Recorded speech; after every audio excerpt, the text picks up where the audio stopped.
Oh, what a beautiful day. The autumnal sunshine and the Barclays is back. Another generational hate watch. Welcome to the Daily Grind here on Latte Firm. What a beautiful day, ladies and gents, boys and girls. Don't want to get too carried away, but we've got to enjoy the moments as they come. And I'm delighted to be joined by my good friend Tom, who is host of the Guna Talk TV and, of course, Tom Cantor Media. Welcome, Tom. How are you? Yeah, good, thank you, man. How are you? I'm buzzing, mate. As you can tell, it's a superb summer's day, autumn day, whatever it is, as Chris Eubank used to say. I feel like I want to dance. What have we seen over the last 24 hours, Tom? What a great feeling it is to be on this Sunday night to see not only the Scum lose at home to Villa, but then Liverpool go home and lose to Manchester United. What's your raw reaction, mate? Oh, dream Sunday, mate. I was working all yesterday with the game at Craven Cottage, and Sunday you just want to kind of, when you've won your game, you can just kind of usually relax, especially when you're top of the league and you've opened up a gap that can't be closed to the point where you're losing that lead. You can just kind of sit back and relax and just see what happens and hope for a gift. And we didn't get just one; we got two. So Christmas come early, mate. Indeed. And it looks like YouTube has finally sorted out everybody's names. I can see the normal names. I don't know if you had this on your channel. Have you had this Yeah, I sort did a of little bit for a recently? little while. It's weird. I think StreamYard goes through some strange thing as well. Really So strange, it's really odd. strange. Yeah. Look, we're not going to talk too much about Arsenal, but what did you make of the game yesterday? It's not a game that I'm going to be rushing back to rewatch. Your thoughts? I actually think that, I remember, obviously I was there and I was watching it and I thought, I was walking back with James Benge to Putney Bridge Station. I said, I feel like this is one of those games where in the moment we don't really appreciate that we played all right. And actually watching it back this morning, that was vindicated because I think we actually played a lot better after the first 15, 20 minutes than I first gave us credit for. So very happy with the result. Obviously, the second time we've kept the opponent from recording a shot on target in a league game for the first time since November 2003, which is quite an achievement. And Arsenal still, haven't conceded more than 3 goals all season and 5 clean sheets for David Raya and another set piece goal. It's just been very, very positive, I think. It has. And listen, we're going to talk about the fixtures and the corresponding results from last season, Tom, because we've come through 3 fixtures that have historically been quite difficult for us. So to get 3 wins on the bounce, really impressive. But we will start with today's Hate Watch. Welcome to the show, everyone. Do drop a like on the video. Subscribe to the channel if you are enjoying the content. I went into today's game, Tom, thinking that, do you know what? Ruben Amorim, what's he got for us? He normally, and United normally, raise their game at Anfield. I didn't expect them to win, but they did. And what a game it was. I mean, Liverpool just couldn't get motoring. The famous atmosphere that they claim to have in their biggest game of the season, as Roy Keane said at the start of the show.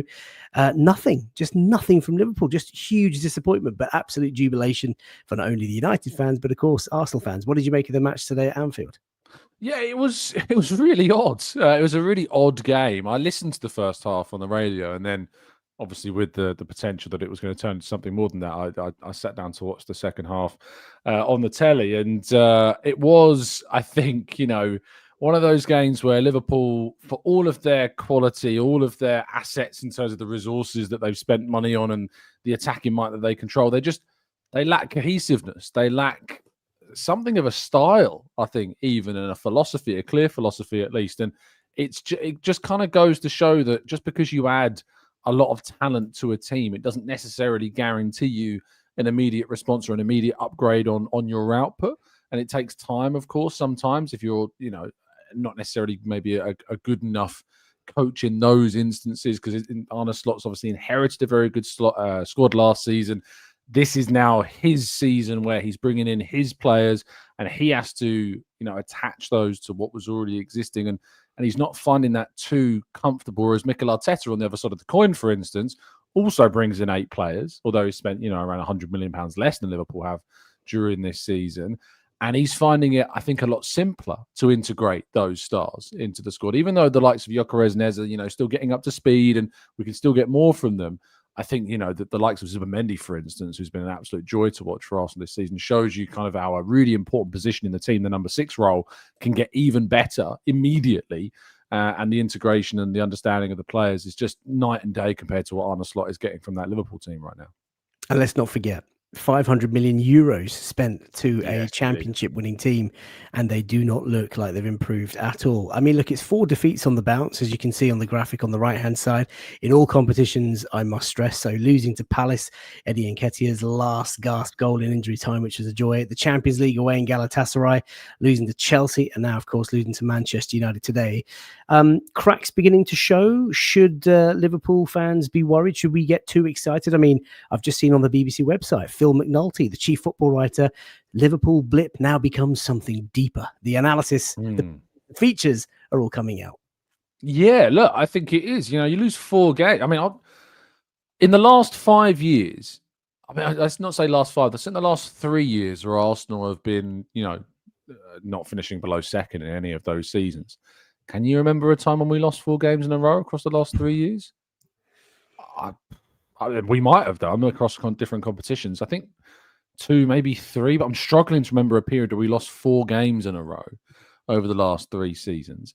And I think I agree a little bit with Matthew De Souza in the chat there. He says he's kind of a little bit more worried about Manchester City now than Liverpool. And I think that's completely fair. I think it's actually more I'm worried about Erling Haaland than I am Liverpool, because it seems that Erling Haaland is just a little bit like Salah last season with Liverpool, just basically dragging that team to the results. I mean, he had 3 touches in the penalty box yesterday, scored 2 goals. Like that's what a killer striker does. So yeah, we shouldn't be underestimating Manchester City. We still shouldn't be underestimating Liverpool's capacity, of course, to turn things around, because they've got the quality to be able to do that. But it is nice that we've opened up kind of a 4-point cushion. And I mean, if you'd have said after we lost at Anfield that we'd be sitting, just over a month later, 4 points ahead of them, I would have been like, wow, what on earth happened to both teams? Well, especially when you consider the opening fixtures that we had, Tom. We were all looking forward to a new season of Barclays football, and when the 6 fixtures came out, we were sort of sat there thinking, man, that run of games, it could be trouble for us, especially if we don't get our transfer activity done. But like you say, just a few weeks ago, we were some points behind, and now we're some points clear. And listen, I'm not going to get too carried away. You and I have been watching this club far too long and producing content far too long enough to know how the Premier League works and how relentless it can be. But you've got to enjoy the moments. And on a weekend like this, when you go away and win somewhere in a very sort of, what can you say, sort of, grounding out sort of way. And when Liverpool lose at home to Manchester United, a terrible Manchester United team, it really does make you feel good. Welcome to everybody in the chat. Hundreds of you watching live. Please do subscribe if you're enjoying the content. Set pieces is something that Arne Slot talked about in his pre-match press conference. And of course, it's set pieces, how they lost today. This was his comment, Tom. I don't know if you caught it, but the number 1 team in the league has scored 60% of their goals, maybe a little bit more now, from set pieces, and we're only 1 point behind. And 24 hours later, Leo Trossard's done it. They've mocked the set piece, and they've lost by the set piece. How fulfilling and how sweet is that, Tom? Yeah, look, I find him really strange, actually, kind of in terms of some of the press conferences that we see and the answers. There was an answer as well from after the game today as well, where he talked about how Šeško had started 3, 4, 5, 6 games in a row, but he doesn't start this. And it's like, who are you to comment on how your opponents are going to set up against you? It's your job to plan in case they start different types of 11s. We know that managers meticulously plan, and some managers, will focus more so on themselves, and most managers, I think, will predominantly focus, of course, on what they're going to do. But I think what you'll have is if you have a spectrum from 0 to 100, where you have how much you focus on yourself, how much you focus on your opponent. Of course, there'll be different kind of spectrums of how much the focus goes on each. And I think Mikel Arteta is probably I probably look at him as kind of a 70-30, 70 Arsenal, 30 the opponent, whereas I probably look at Arne Slot more as a 90-10, 90 Liverpool, 10% the opponent. And he's kind of looking there at, he's like, I can't believe they changed what I thought they were going to do, and we couldn't. It's your job to kind of cope with that and to prepare and deal with what's going to come. And when you've got Isak and Ekitike and Wirtz and all of these players, and you're moaning about the potential that they might start Mason Mount over Benjamin Šeško, it just shows you, I think, maybe the cracks are showing a little bit in his mindset, in his capacity to cope in a period of pressure. And that can only be good, for Arsenal. So I think that he has to take some accountability, of course, for a lack of integration of his new players. And also, I think a lack of balance in the way in which they've built the squad over the summer. I said in the summer that I think Arsenal had a better window than Liverpool because it was a more balanced window and it addressed more of the key areas, whereas Liverpool still needed to address the centre-half position, didn't until the last day of the window, and then failed to get Guehi through the door. And then, of course, the defensive midfield part of that squad that also needed to be addressed to add balance wasn't addressed in the way it needed to be. And you've brought in these two new fullbacks in Frimpong and Kerkez who have struggled to the point where you're not even starting Frimpong over Dominic Szoboszlai at right back in a huge game against Man United, who, let's be honest, it's a huge game, but they are a team you should be beating. And it just kind of shows you the problems I think that Arne Slot is facing right now. There's a few people in the chat that are sort of talking about the fact that Arne Slot is sort of spoiled for choice with all the attacking talent that he's got. And when you think about it, the fixture on paper today, like Roy Keane said, it's the biggest fixture of each sort of set of fans that they look forward to in any sort of domestic season. And for Arne Slot not to play Ekitike, not to play Florian Wirtz from the start, I think is quite telling. What do you make of their window? I mean, do you think there's this part of it that looks back and thinks, as many people have said in the chat, that it was a very flashy sort of window, but not really sensible? Have they addressed everything that they needed to do and wanted to do? Or was this just about getting one over Newcastle and making a point to the transfer market all summer? It's a really strange one, isn't it? Because obviously they were losing a forward option in Darwin Nunez. They very sadly lost Diogo Jota, of course, as well. So they needed to add two attacking players in kind of a central who could play in those central areas. And Ekitike started the season so brilliantly, and it felt as though that yes, they had to bring in another central attacking player. And they always saw Isak as kind of like the golden goose, if you like, of kind of the window. And having won the league, there was almost an emphasis on the champions to go out and add the best player on the market who was making such huge plays himself to try and get that move to happen. I just think that maybe they've kind of like they've made the switch from Ekitike to Isak too violently, if that makes sense. They've gone kind of too quickly into that change, or Isak probably should have been coming off the bench a lot more. And I know Ekitike got a suspension, which obviously helped to integrate somewhat Isak, but I just think it's been too much of kind of a handbrake turn from one to the other, and you've kind of somewhat stunted the progression of a player that was showing some real promise at the start of the season in Ekitike. So yeah, the window was impressive in terms of kind of like a team going out and being ruthless and adding these world-class level players, which, Liverpool haven't necessarily really done since the Van Dijk and Alisson signings, for instance. They've kind of gradually built that squad and it's developed and grown with younger players coming through and then some kind of shrewder pieces of business like McAllister and Szoboszlai, for example. But I just think that it lacked balance, that window, and they're paying the price for that. They are indeed. Lots of love for you in the chat, Tom. Really good to see hundreds of you watching live on YouTube. Thank you for joining us on this Sunday night, a gargantuan hate watching session this weekend. We're going to talk about the sort of title race towards the end and look back at our fixtures from last season and the points tally that we've got.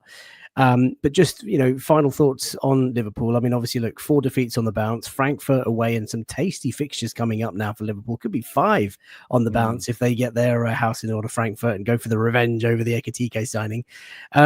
How bad do you think it can get? Do you think that it is time to panic if you're a Liverpool fan, or is this easily turned around because it's so early in the season? Well, I mean, looking at what amazing. I just went to look at the table and they're 4th.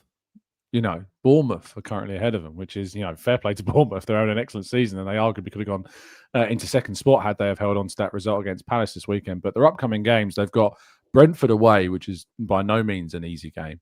They've then got, obviously, around that Brentford game before that, got Frankfurt, and then they've got Palace in the EFL Cup.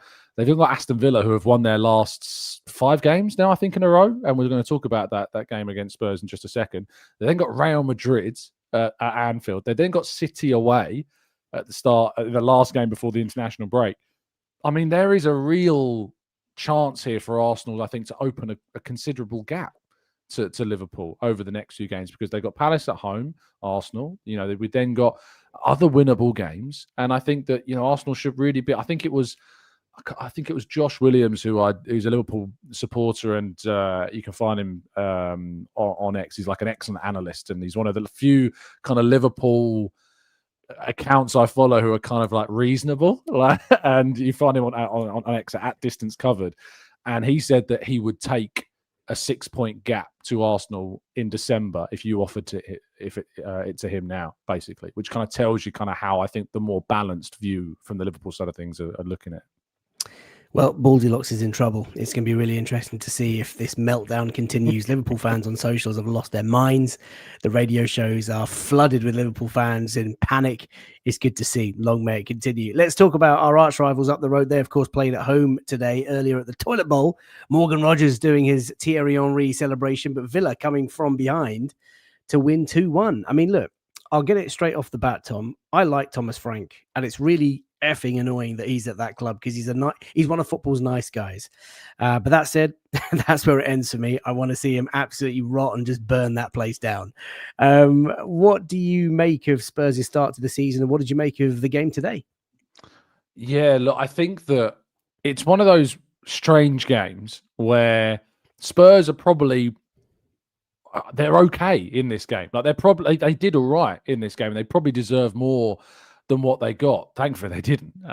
But they're in this weird space, I think, under Thomas Frank, where it's a new manager this season. They're still growing and learning. That they are far better and far more organised than they were under Ange Postecoglou, who is, we can talk about that if you like. It's one of the worst appointments I think a club has ever made, and rightfully, he's now gone after 39 days. But Thomas Frank is a good manager. He has organised them. He has got them playing better football. They are, even though they've lost this game, trickier to beat.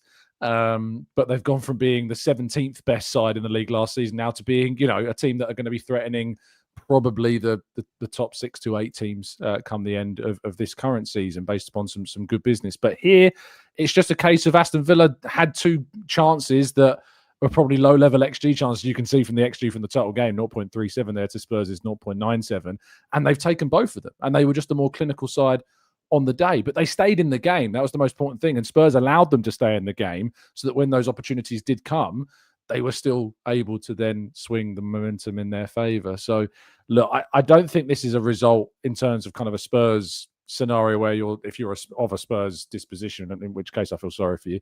But if you are, I don't think it's a concerning result. It's just one of those classic Tottenham home defeats. Although I did hear a stat that they've won 3 of their last 18 league home games, which is no way. Yeah. I think it's 3 of their last 18 league home games they've won. Ridiculous. It's mad, the crazy stat, which needs to change. Yeah. Well, hopefully not. But yeah, I get what you mean. Yeah, of course, hopefully not. But I'm talking as the journalist for a second, not the of course, Arsenal fan. Adan12, welcome to the show, says, out of 10, how likely for Slot to be in the job at the end of the season? Just while we finish off the Liverpool content. I mean, for me, I don't think he's at risk. Although you can never say never in football. I mean, if he goes on to lose, let's say, another 2 or 3 out of the next 5 or 6, I'm not saying he's going to be asked to leave because he's just won the title, for goodness sake. But he is on the ropes. I mean, any doubt, any sort of risk of him maybe being moved on this summer, Tom? That sounds ridiculous. So. No, I don't think so. I don't think so. He's just won them the league. I mean, I know the old Roberto Di Matteo Champions League and Ranieri, these scenarios. This is different to that. So no, I don't think so. True, fair enough. Ambel says, yep, 3 wins and 18 at home. That is a horrific stat. D-Day Spring says, I'm personally not bothered about the status of other teams. We have our noses in front. We've got to keep it there. There's a lot of that in the chat. Focus, ignore the noise. Don't worry about anything else. But you've got to enjoy it, as Matt says. Hello says, this was a generational weekend for hate watching. Big up to everybody watching. Thank you so much for tuning in. Really appreciate it. And obviously very grateful for Tom's company this evening. Let's move on to the Arsenal then. 3 good wins on the bounce. That sees us now comfortably at the top of the league, as you can see here, Tom.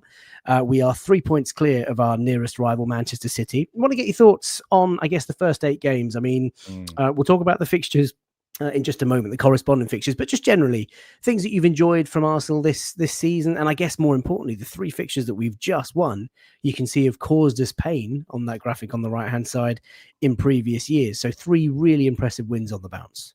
Oh, 100%. Arsenal are by far, in my view, the most feared team to come up against if you're any other side in the league, because your chances of beating Arsenal are just so slim. Your chances of scoring against Arsenal are just so slim. And God forbid... getting a shot on target. God forbid you concede a set piece I mean, the fear that must run through a side when they're defending a corner these days. I mean, that in itself, you can be good at corners, and being good at set pieces is obviously an asset to have. But it's not just about you. It's also about the fear that you instill in your opponent. And the next time that any of you listening, and FK, of course, as well, watching an Arsenal game, watch the tactics that Arsenal deploy in the build up to them taking a corner or a free kick, because they deploy certain mind games or dark arts, if you like, in the actual lead up to corners.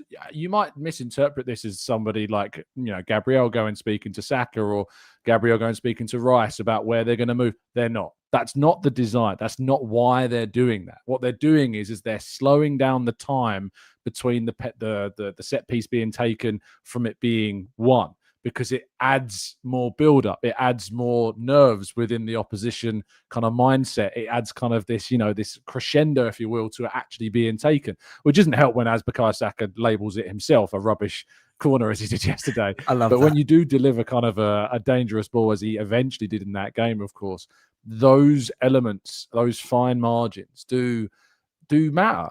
What I would say, though, just to finish off this extended monologue on it, is that I talked about it on this morning show. I still find myself doing live shows. I still find myself seeing Arsenal fans being critical of what we're doing, where we are, how we're playing. And what I'd say to that, and what I said this morning, is that I think that people have got to learn to just enjoy winning again. Yeah. Like, it almost feels like there's such a level of, and I think it is a fair terminology to use, there is a PTSD from the seasons where we've come so close to winning and not quite got there.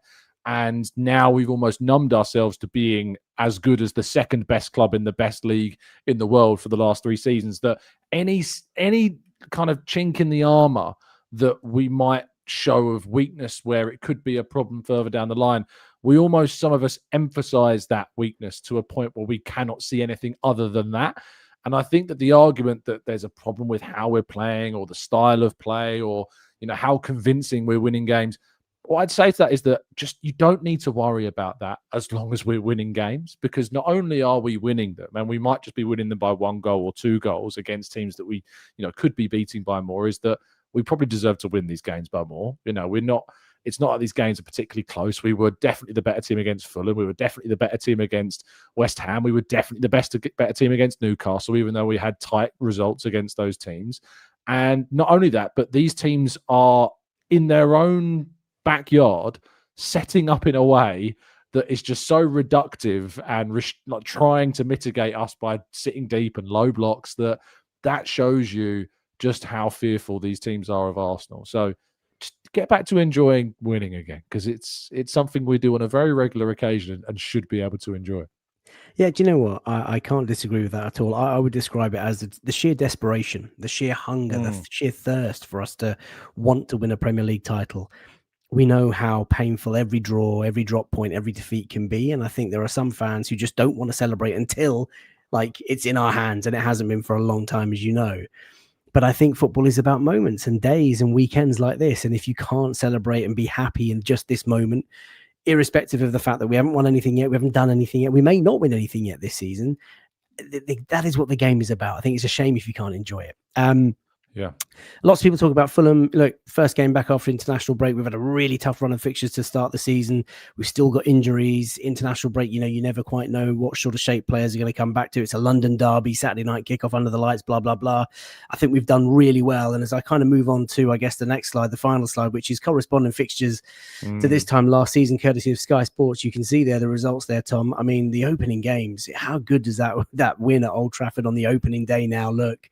At Leeds at home, of course, we won. They weren't in the Premier League last year. Obviously, the unfortunate defeat at Anfield, an extraordinary free kick late in the game that kind of sealed that. Beating Forest, as everyone seems to do nowadays. We dropped points at home to Manchester City in a draw, which we had to kind of rescue from behind. Erling Haaland doing what he does best. And then those 3 greens, winning at Newcastle, winning against West Ham, and winning at Fulham. Overall thoughts on this? I think people have said in the chat, +7, +8 points, whatever it is, compared to those fixtures last season. That's got to be impressive, Tom. You've got to be happy.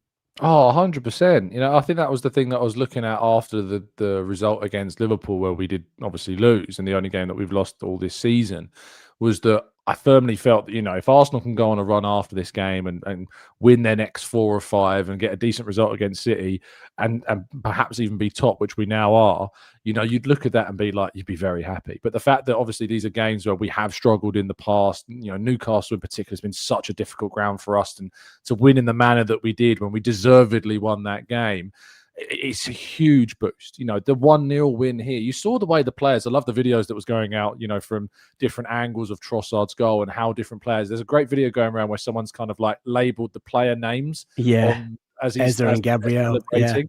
I love Ezra's celebrating. It's just kind of like it's wholesome. It's literally all of us in our living rooms. It was literally, all of us. It is amazing. And I just think that these games, and obviously we've got another one this week coming up against Crystal Palace, which we drew at home last season, is another opportunity for us to potentially have from 4 consecutive games a net gain of 10 points on the previous season. Now, for me, and it might be something of a hot take, but I actually think that last season was Mikel Arteta's most impressive managerial season because of what he achieved with the lack of players available to him. 27 separate injuries. He reached 2 cup semi-finals and still finished above Manchester City. I look at the frustrations that we had, and I think that if we can do that with that amount of pressure and liabilities and drawbacks and misfortune, with now 8 added new players and still players missing, and potentially those that can return midway through the season and add more quality to the team, it's a really exciting prospect of what we can kind of unfurl the spring, if you like, that's been coiled up from last season to unleash on this new campaign. And I just think there's so much more to come, which is so exciting. The fact that you've had this really difficult start, you sit top of the league after these 8 games, and many would argue that this isn't good enough. Some people, well, not many, but some would argue that what we're doing is still not good enough. Well, that shows you that there's more that we can still achieve, and people believe there's more that can be achieved with this group. That's arguably an exciting place to be in. And, if we win the league this season, and I think Arteta's obviously been a bit of a divisive, profile. And, I'm sure you've had many people on the channel who aren't necessarily in the same camp as everybody else around the manager. But the reason why I'm firmly in the Arteta camp is because it's not about, for me, of like, if we'd have got rid of him a year ago and bring someone in, they might have got us a trophy this season or maybe last season. And for me, the reason why I believe that Arteta is the right man for the job is because I feel as though and I believe it's when we win the league, it will be the first of many. And I think it'll be a period of dominance that we start to achieve. And that's why so far I continue to be very much beside him as the guy that I think deserves to lead us forward. You get me excited, Tom. Don't. What I would say is that I think it's quite disingenuous for the media and for certain pundits to be saying, look, there's a different mindset, different mentality about Arsenal. I don't think that's the case at all. I think Arsenal, Arteta, the players have always been clear about having a winning mindset. They're desperate to win. I think just this year we've got a better squad. We're an outstanding summer. We're now rotating. Arteta is learning as a coach. We're managing loads on players. We've still got some key players that are unfortunately injured. Kai Havertz coming back soon. Noni Madueke coming back. Martin Odegaard's obviously on the sidelines. Ben White hasn't played yet. Gabriel Jesus is still out. I mean, these are guys that are still not even getting any game time. As Wanyeri, Norgard only made his debut this weekend. Max Dowman, of course, another talented player. The squad is stacked, and I'm so glad that the gaffer has got all that talent to kind of choose from. Which kind of leads me to my last question before we sort of wrap up tonight, Tom. Look, really early days. I don't want to be that channel that kind of sits here and rules out Liverpool, but certainly they're going to be in the race. Manchester City, though, I said on Friday in the Late Night Lounge preview show for the weekend that I think they're going to be our biggest threat this season. And with Erling Haaland, who has the bit between his teeth, and Pep looks like he's back, I still feel that's the case.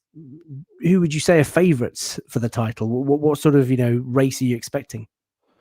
I said it was Liverpool at the start of the season because of the wealth of quality that they have and the fact that they are champions, and I think that puts them in that case. It's funny that like the kind of the tag of favourite shifts throughout the season for many people, and I remember there was almost times that season 22-23 where at the start of the season we all went into that going, we got to qualify for the Champions League this season. That has to be what we achieve in 22-23. And then by midway through the campaign and we're top of the table, people are going, nah, changing expectations now. We got to win the league. And it's a case of like, if we won the league in 22-23, it would have been one of the most ridiculous achievements any club other than perhaps Leicester in that 15-16 season because of the context around Arsenal at that point and what was expected of them that season. it would have been nuts for Arsenal to win the league that season. And so while my expectation of Arsenal is definitely this season to win it, because, you know, we've invested a lot of money and that's got to be the aim. We've finished second 3 times in a row. I can't yet put Arsenal as favourites because I just don't think after 8 games I can shift my opinion on who I think will win the league that drastically, because it's such a big thing and it's such a long marathon, not a sprint, that I still put Liverpool as my personal favourites for the league because I think there's the potential for them to click. And I feel if they do click, that's scary with what they've got available to them. If Wirtz does start to score goals, which is great fun that he's not, and Isak does start to bang, of course, and they manage to kind of mould Ekitike in there as well, there's real potential. And Salah's not had a great start to the season. If he clicks as well, it's just a case of like, it's the potential that Liverpool still have and the quality that they still have as to why I put them personally still for me as favourites. And I think they deserve that tag. And I think I put City as my second favourites because obviously the pedigree of winning 5 in 6 and the pedigree that comes with that and the wealth of talent that they have and Rodri being back to an extent. And I think that they've got the best manager in the world. So for Arsenal to win the league, which still has to be the expectation this season after what we've done, it's still, ironically, them punching above 2 other sides who are probably and were more sensibly picks for the title this season. But ask me again in February and maybe I'll be saying Arsenal by that point. Well, look, we're 8 games in. Let's just respect the man, respect the process, and enjoy the Barclays. And like King says, so excited to see how the season plays out. Look, Liverpool will be there. Manchester City will be there. There might be a shock contender. Bournemouth doing bits. Crystal Palace doing bits. Who knows? Chelsea are beginning to climb. They've got a stacked squad as well. That's been a lot of fun. Thanks so much for joining in. Hundreds Pleasure. Of you, more than almost 600 of you watching live right now on YouTube. If you've enjoyed the content and you tuned in for the first time, please do, of course, subscribe. Drop a like on the video. It's a massive help to the channel. Raises the profile. Tomorrow we'll be back with an Atletico Madrid preview. That, of course, is the Champions League game under the lights on Tuesday night at the Emirates. If anybody wants to follow Tom, his daily shows on the Gooner Talk TV and, of course, his personal handle there at Tom Canton Media. Tom, have yourself a great week. I always love those mornings after the weekend before where you sort of, your sleep breaks and you just automatically have that flashback of the Arsenal score. And then you think about what's happened on the Super Sunday. We're all going to be bouncing into work or school or half term or holidays or whatever it is that we choose to do. So thanks so much for making the time, Tom. Really appreciate it. Thanks also, ladies and gents, boys and girls, for watching. We'll be back tomorrow. Look after yourselves. Sleep well. Enjoy match of the day. Bye for now.